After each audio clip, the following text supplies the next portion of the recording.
예, 이번 시간에는 비용 추정에 대해서 말씀드리도록 하겠습니다. 상하수도 분야의 비용 산정 대상 시설을 나타낸 표가 되겠는데요.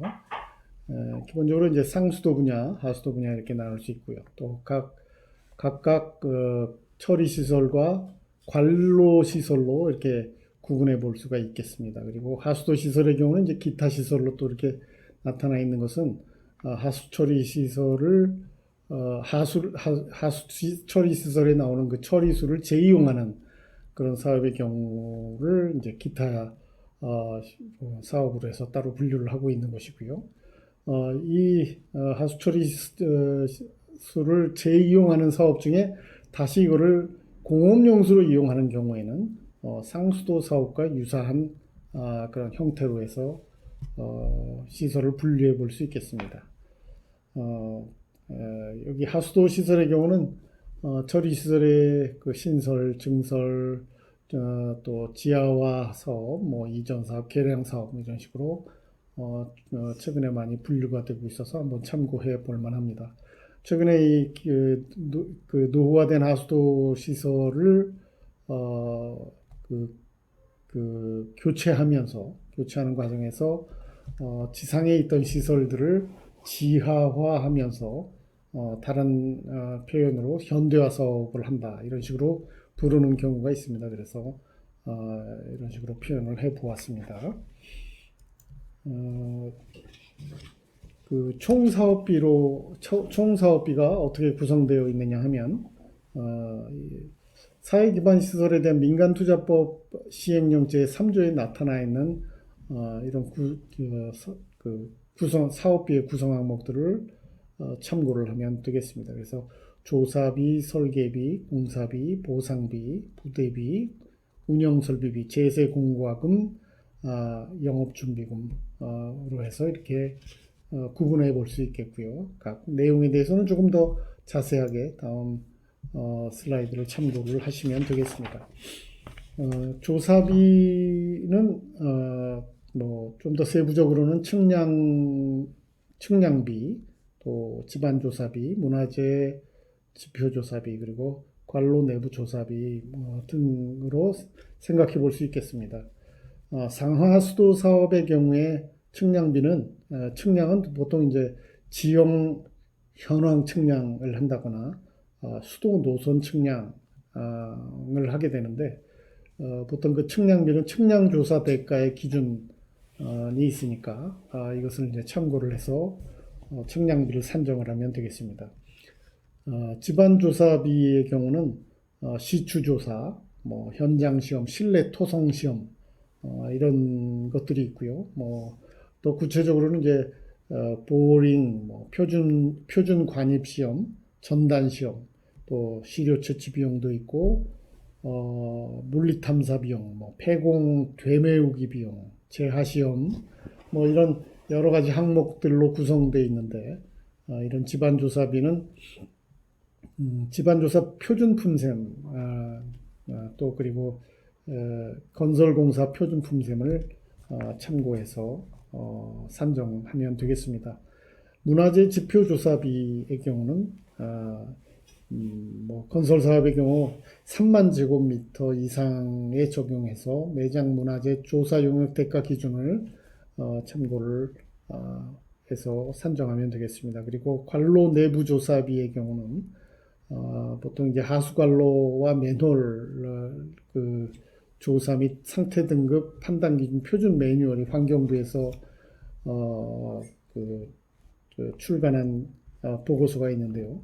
이 보고서를 참고를 하면 되겠습니다. 보통 관경이 1000mm 미만인 경우에는 CCTV 조사를 하게 돼 있고요. 관경이 1000mm 이상이 되는 관로의 경우는 유관 조사를 하는 것이 일반적인 내용이 되겠습니다. 다음으로는 설계비에 대한 내용인데요. 설계는 보통 기본 설계, 실시 설계, 그리고 기본 및 실시 설계 이런 식으로 구분해 볼 수 있겠습니다. 민간 투자 사업의 경우는 PFI와 PSC 비교를 위해서 기본 및 실시 설계 기준으로 해서 설계비를 산정하도록 되어 있습니다. 그래서 기본 및 실시 설계를 하게 되어 있는데 기본 및 실시 설계비는 그 산업통상자원부에서 고시하고 있는 엔지니어링 사업 대가 기준을 참고를 해서 산정을 하면 되겠고요. 또 손해배상 공제료가 있습니다. 그래서 설계, 건설, 사업 관리, 용역, 손해배상 보험 또는 공제 업무 요령을 참고를 해서 산정을 하면 되겠습니다. 설계비는 일반적으로 실비 정액 가산 방식과 공사비 요율에 의한 방식으로 구분이 되는데 이 실비 정액 가산 방식의 표준 품새는 보통 마련되어 있지 않습니다. 그래서 일반적으로는 공사비 요율에 의한 방식을 적용한다라고 생각하시면 되겠습니다. 또 기본적으로 이제 우리 상하수도 시설로 보면은 정수 및 하폐수 처리 시설의 경우는 산업 플랜트 부문의 요율을 적용을 하게 됩니다. 그리고 그 외에 상하수도 처리 시설을 제외한 사업들, 관로 사업들 이런 것들은 건설 부문의 요율을 적용한다라고 되어 있고요.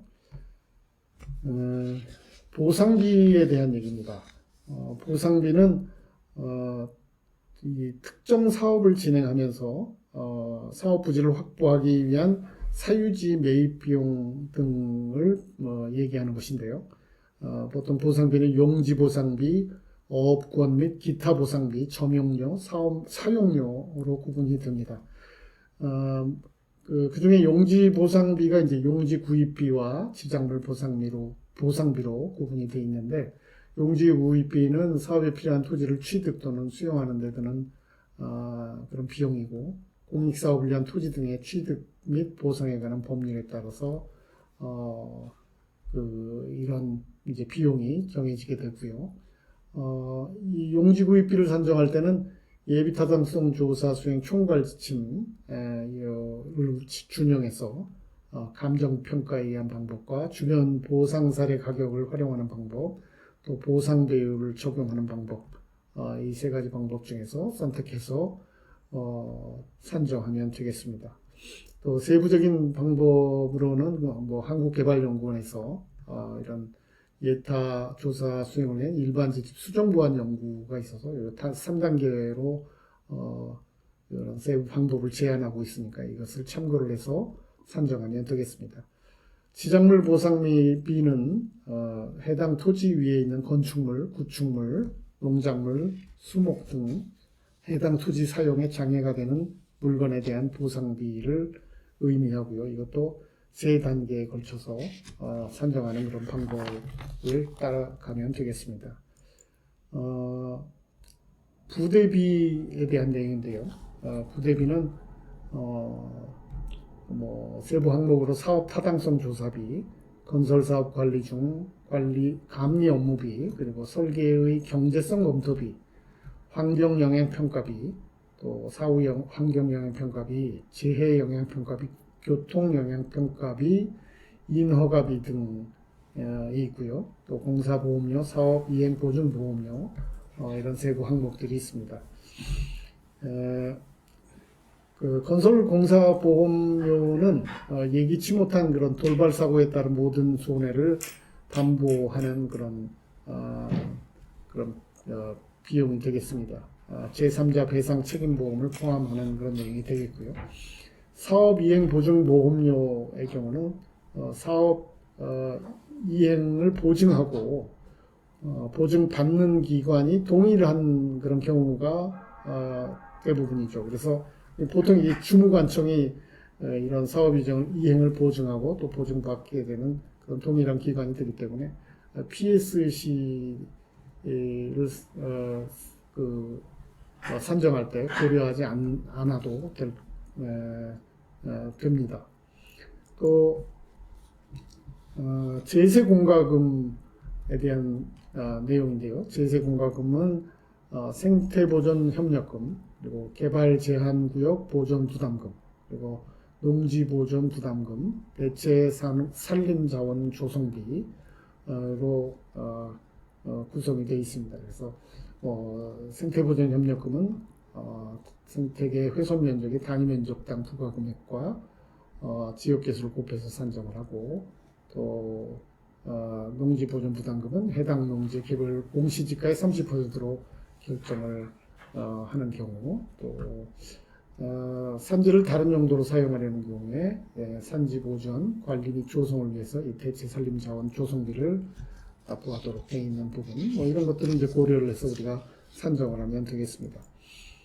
운영 설비비와 영업 준비금에 대한 내용을 이 슬라이드에서 표현하고 있는데, 먼저 운영 설비비는 시설의 운영을 위해서 최초로 투입하는 수선 장비, 또 설비 및 공구, 상주 인원의 집기 비품 및 차량 운반부의 가액입니다. 그래서 이런 공사비 항목에 미리 반영되어 있을 수 있기 때문에 중복 여부의 검토가 필요하니까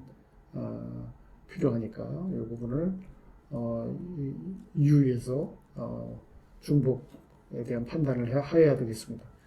영업준비금은 시설의 운영을 준비하기 위해서 필요한 민간 투자사업 법인의 창업비, 개업비 등의 필수 경비로, 창업비는 SPC 법인의 설립비용, 개업비는 건설기간 중에 SPC 법인의 인건비, 그리고 관련 재경비를 의미하고 있습니다. 이렇게 해서 이런 이제 그 비용 추정을 할 수 있겠고요. 편입 추정에 대해서 말씀드리겠습니다.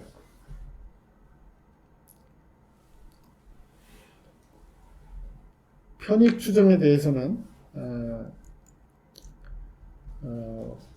저희 환경시설의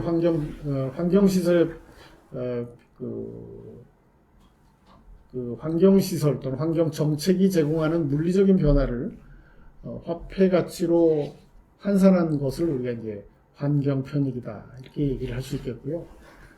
이것은 직접 편익과 간접 편익으로 구분해 볼 수 있습니다. 그래서 직접 편익은 환경의 질적 개선을 통해서 건강 증진, 주변환경의 개선, 경관 가치를 제고하는 그런 편익이 되겠고요. 간접 편익은 생태계가 다양화되고 안정성이 증대하는 그런 그 증대함으로써 나타나는 편익을 우리가 간접 편익이다, 이렇게 할 수 있게 구분해 볼 수 있겠는데요. 보통 이 환경 재화는 시장에서 거래되는 경우가 없기 때문에 이런 환경재를 구매하려는 소비자의 지불 의사액을 우리가 추정해서 이 간접 편익을 산정하는 그런 방법을 쓰기도 합니다. 이 슬라이드에 나타난 이 표를 보시면 귀속 주체에 따른 환경재의 편익을 분류한 그런 분류한 것이 보이는데요. 기본적으로 이제 사용 가치와 존재 가치로 크게 구분할 수 있고요.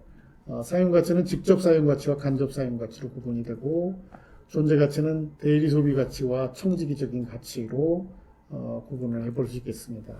대리 소비 가치는 다른 사람이 환경재를 소비해서 얻는 가치를 의미하는 것이고, 청지기적인 가치는 환경재가 후대에 보존되는 것으로 느끼는 가치를 우리가 이런 식으로 정의해 볼 수 있겠죠. 청지기적인 가치라고 정의해 볼 수 있겠습니다. 그것은 다시 증유 가치와 고유 가치로 나눠질 수 있겠는데, 증유 가치는 그 환경재를 후세대가 누릴 수 있다라는 것을 이제 사실로 발생하는 그런 편익을 우리가 증유 가치다라고 얘기를 해볼 수 있고, 고유 가치는 인간이 그 환경재를 이용하는 것과는 무관하게 환경 자체가 보존되는 것을 인식함으로써 발생하는 편익을 우리가 청지기적 가치 중에 고유 가치다, 이렇게 구분해 볼 수 있겠다라는 것입니다. 환경정책 시행에 따른 편익 산정을 할 때 고려사항으로는 사회 전체의 지불 의사액을 이제 도출을 해야 되는데, 그때 우리가 이제 환경정책이 각 개인에게 부여하는 편익을 추정을 해서 그 각 개인의 편익을 합산을 해서 사회 전체의 지불의사액을 편익을 도출하는 것이죠. 그래서 각 개인에게 이런 경우 이제 각 개인에게 다른 가중치를 부여할 경우에는 이제 가중치 적용 기준을 또 결정해야 되는 그런 부가적인 작업이 좀 필요하겠는데요. 일단 그래도 하여튼 각 개인이 가지는 이타심을 반영할 경우 환경재에 대한 대가를 지불하는 구조를 고려해서 사회 전체 지불의사액을 판단해야 되겠다 이렇게 생각을 해볼 수 있겠습니다. 총 가치를 도출할 때 각 편익 항목별로 그 가치를 추정한 후에 이를 합산한 총 가치를 합산하게 되는데 이게 이제 환경의 총 가치와 같지 않다라고 지적을 받을 수 있습니다. 이게 이제 환경의 총 가치를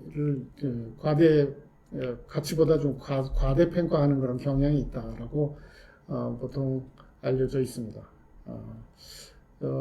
또 그런 총 가치를 도출하는 그런 방법으로 우리 가상가치 평가법을 사용하기도 하는데 환경 정책 시행에 따른 모든 종류의 편익을 나열해서 그 추가적인 편익을 얻기 위해서 각 개인이 지불하고자 하는 비용을 질문을 해서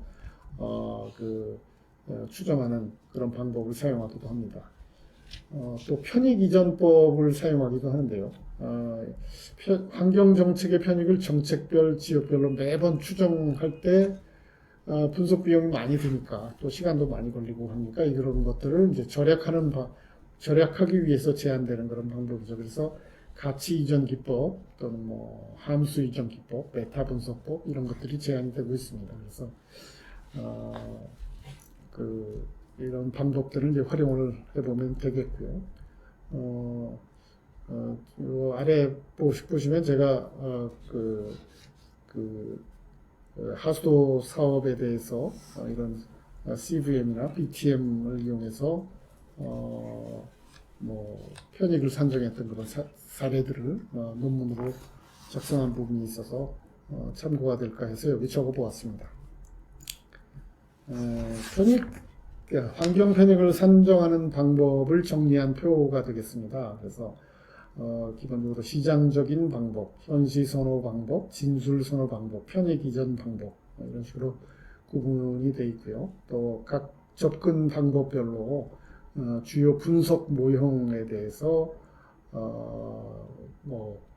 분류를 해보았습니다. 잠재가격 접근법이라든가 대안비용 접근법, 부가가치 접근법 이런 방법들이 있고요. 현시선호 방법으로는 휴양수요 모형, 해돋이 임금 모형, 해돋이 가격 모형, 회피행위 모형을 이용할 수 있는 그런 방법들에 대해서 이렇게 정리를 했습니다. 적용 대상에 대해서도 각 접근법별로 좀 차이가 있는 것들이 있으니까 참고를 하시면 되겠습니다. 환경 편익 항목 중에 하수 처리 시설의 편익 항목에 대해서 흔히 사용되는 것들을 예시를 해보았습니다. 하수 처리 시설도 있고 이제 하수 관로에 대해서도 따로 나와 있는데요. 오른쪽의 표는 이제 하수 처리 시설, 하수 처리장에 대한 내용이 되겠습니다. 그래서 정화조 설치 비용, 관리 비용 절감에 또 분유 처리 비용과 건설비를 절감할 수 있는 것, 그리고 처리수 재이용으로 인한 상수 사용량 절감, 수질 개선에 대한 내용, 이런 것들이 우리 한국개발연구원의 환경 분야 민간 투자 사업 적격성 조사 지침 연구에 이런 것들이 이제 예시가 되어 있으니까 참고를 해서 볼 만한 그런 내용이 되겠습니다. 하수 관로는 보통 함유식과 분류식으로 이렇게 구분이 되죠. 함유식은 빗물과 오수를 하나의 관로로 해서 배제하는 그런 방식이고, 분류식은 빗물과 오수를 별도의 관로를 설치를 해서 배제하는 그런 방식이 되겠습니다. 그러다 보니까 조금씩 차이 나는 그런 비용들, 편익 항목들이 있죠. 대부분 유사하게는 보입니다만 하여튼 좀 차이 나는 것으로는 분류식의 경우 우수시에도 정화에 따른 수질 보전 이런 내용들이 이제 함유식에는 없는 내용들이 이제 들어있는 것이죠. 그래서 또 분류식의 경우는 이제 그 수세 분뇨를 관로에 직접 투입을 해서 처리장까지 보내게 됩니다. 그러다 보니까 이런 정화조 설치 비용이나 정화조 관리 비용을 절감할 수 있는 항목들이 있는데, 함유식의 경우는 보통 지금 우리나라 상황에서는 이런 수세분뇨를 하수관로에 직접 투입하지 않고 하수도법에 따르면 정화조에 투입하도록 되어 있습니다. 정화조를 함유식 지역에서는 반드시 설치하도록 되어 있어서 그런 정화조에 대한 절감액이 없는 것이죠. 그러다 보니까 이제 분뇨 처리 비용, 건설비 절감액 이런 부분도 함유식 지역에서는 없는 것을 알 수가 있습니다. 하수 재이용 시설의 편익 항목으로 댐 건설비 회피 효과라든가 댐 건설비 운영비의 절감 효과, 댐 주변 지역 지원비 절감에 따른 상수도 생산원가 절감, 물 부족 해소, 또 온실가스 감축, 공공수역의 환경자산 가치 향상, 물 이용 기술 개발을 통한 산업 기여, 이런 내용들이 항목들이 고려될 수 있겠습니다. 또 산업 폐수 관련 시설이 포함된 환경 재이용 시설의 편익 항목에 대해서도 여러 화장실 수세화 효과, 또 처리수 재이용으로 인한 상수 사용 절감 효과, 물 부족 해소, 공공수역의 환경 자산 가치 향상, 이런 내용들이 편익으로 고려될 수 있다는 것을 참고하시면 되겠습니다.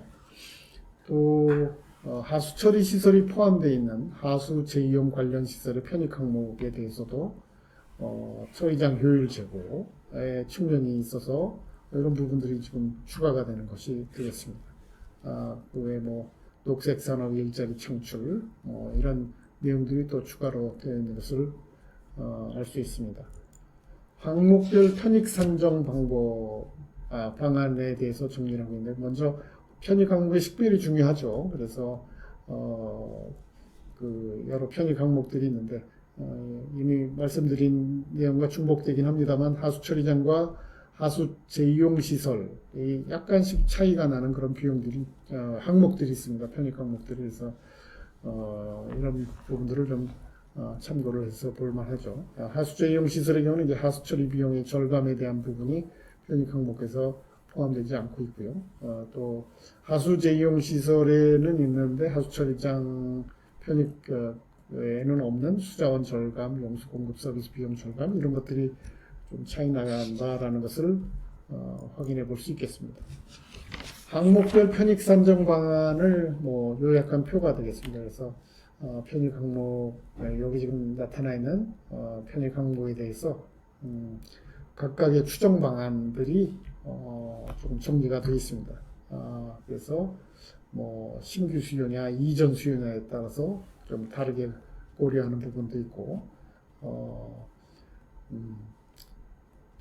여기도 마찬가지입니다. 수장 절감, 용수 공급 서비스 비용 절감할 때도 이전 수요와 신규 수요 또는 전환 수요에 대해서 별도로 고려해야 되는 부분도 있는 것을 우리가 확인해 볼 수 있겠습니다. 그래서 이런 추정 방안에 대해서 또 구체적으로 이제 추정하는 그런 방법들을 활용해 볼 수 있겠는데, 여기 2018년에 KEI에서 나오고 있는 환경 분야, 죄송합니다. 이게 KDI인데 KEI로 되어 있군요.